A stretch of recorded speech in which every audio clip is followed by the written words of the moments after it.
ka bang pera? Ako din! So tuturuan ko kayo ng pwede nyong pagkakitaan ng mga imported chocolates, iba't ibang products na pwede nyong bilhin wholesale sa mababang halaga at pwede nyong gawing sarili nyong negosyo.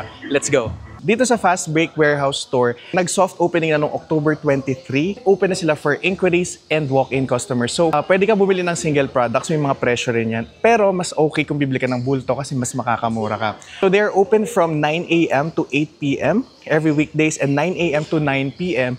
every weekends. Magandang idea to sa mga nagbabalak magnegosyo, mag-resell. So, yung product lineup nila is 100% imported na food items and meron sila non-food items. So, from chocolates, spreads, wafers, cookies, biscuits, chips, drinks, and more. Sa mga stocks nila, magkakaroon ng The Chocolate World Dubai, chocolate, kunafa, kunafa dark, kunafa biscoff, mga high-end at saka premium products magkakaroon na rin.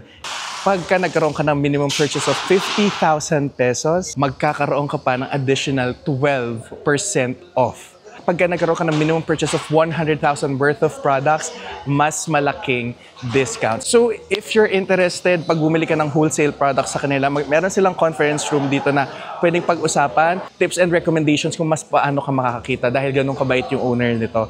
So, ayun, sana nakatulong tong video na to sa next business venture nyo and sana parating masarap ang ulam nyo kahit di tayo mayaman. Bye!